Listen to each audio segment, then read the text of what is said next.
ನಮಸ್ತೆ ಎಲ್ರಿಗೂ. ಇವತ್ತು ಸಂಕಷ್ಟಿ ಇರೋದ್ರಿಂದ ನಮ್ಮ ಹೊಳೆನರಸೀಪುರದಲ್ಲಿ ಪೆಂಡಲ್ ಗಣಪತಿ ಟೌನ್ ಗಣೇಶನ ಕೂರಿಸಿದ್ರಲ್ವ, ಅಲ್ಲಿ ಇವತ್ತು ಹೋಮ ಇತ್ತು.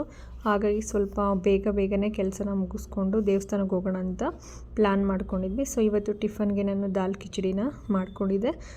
ದಾಲ್ ಕಿಚಡಿ ವೀಡಿಯೋ ಏನು ನಾನು ಇಲ್ಲಿ ಕ್ಲಿಪ್ಪಿಂಗ್ಸ್ ಏನೂ ತೊಗೊಂಡಿಲ್ಲ, ಏಕೆಂದರೆ ದೇವಸ್ಥಾನಕ್ಕೆ ಹೋಗ್ಬೇಕಿತ್ತಲ್ವ, ಟೈಮ್ ಆಗುತ್ತೆ ಅಂತೇಳಿ ನಾನೇನು ವೀಡಿಯೋನ ಮಾಡ್ಕೊಳ್ಲಿಲ್ಲ.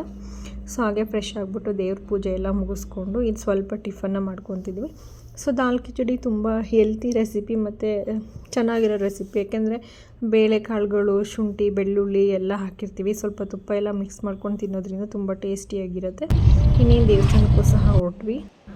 ದೇವಸ್ಥಾನದಲ್ಲಿ ನೋಡಿ ಗಣೇಶನಿಗೆ ಎಷ್ಟು ಚಂದವಾಗಿ ಅಲಂಕಾರ ಮಾಡಿದ್ದಾರೆ. ಸಂಕಷ್ಟಹರ ಹೋಮ ಎಲ್ಲ ಇತ್ತು.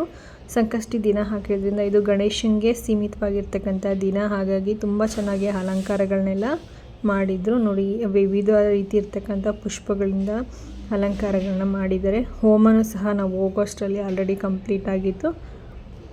ಪ್ರತಿ ವರ್ಷವೂ ಸಹ ಈ ಟೌನಲ್ಲಿ ಸಂಕಷ್ಟಿಹಾರ ಗಣಪತಿ ಅಂದರೆ ಗಣೇಶನ ಕೂರಿಸಿದಾಗ ಒಂದು ಸಂಕಷ್ಟಿ ಬಂದೇ ಬರುತ್ತೆ. ಆ ಸಂಕಷ್ಟಿಯಲ್ಲಿ ಇಲ್ಲಿ ಪೂಜೆಗಳು ಮತ್ತು ಹೋಮ ಎಲ್ಲ ಇರುತ್ತೆ. ಹಾಗೆಯೇ ಸಹ ಅನ್ನದಾಸೋಹ ಅಥವಾ ಅನ್ನ ಸಂತರ್ಪಣೆ ಇರುತ್ತೆ. ನೋಡಿ ಹೋಮನ ಎಷ್ಟು ಚೆನ್ನಾಗಿ ಮಾಡಿದ್ದಾರೆ. ಗಣೇಶನ ಚಿತ್ರ ಆಗಿರ್ಬೋದು ಎಷ್ಟು ಚೆನ್ನಾಗಿ ಗಣೇಶನೇ ಕೂತಿದೆ ಅಥವಾ ಗಣೇಶನೇ ಎದ್ದು ಬರ್ತಾ ಇದೆಯೇನೋ ಅನ್ನಬೇಕು, ಅಷ್ಟು ಚಂದವಾಗಿ ಹೋಮಕ್ಕೆ ಗಣೇಶನ ಬಿಡಿಸಿದ್ದಾರೆ. ನೀವು ಇಲ್ಲಿ ನೋಡ್ತಾ ಇರ್ಬೋದು.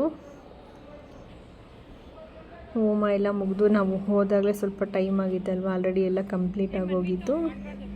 ಅದು ಹೋಮ ಮಾಡಿದ್ದು ತುಂಬ ಜಳ ಬಡಿತಾ ಇದೆ ನೋಡಿ. ಹಾಗೆ ಇಲ್ಲೂ ಸಹ ದೊಡ್ಡ ಗಣೇಶನ ಬಿಡಿಸಿದ್ದಾರೆ. ಸಂಕಷ್ಟಹಾರ ಹೋಮ ಅಂದರೆ ಈ ಹೋಮ ಮಾಡೋದ್ರಿಂದ ಯಾವುದೇ ಥರ ಅಡೆತಡೆಗಳಾಗಿರ್ಬೋದು ಏನು ಬರದೇ ಇರೋ ಥರ ಸುಖ ಶಾಂತಿಯಿಂದ ಇರಲಿ ಅನ್ನೋ ಥರ ಒಂದು ಹೋಮನ ಮಾಡಿರೋದು. ಪ್ರತಿ ವರ್ಷವೂ ಇಲ್ಲಿ ಹೋಮ ಮಾಡೇ ಮಾಡ್ತಾರೆ ನೋಡಿ. ಗಣೇಶ ತುಂಬ ಚೆನ್ನಾಗಿ ಕಾಣಿಸ್ತಾ ಇದೆ ಅಲ್ವಾ.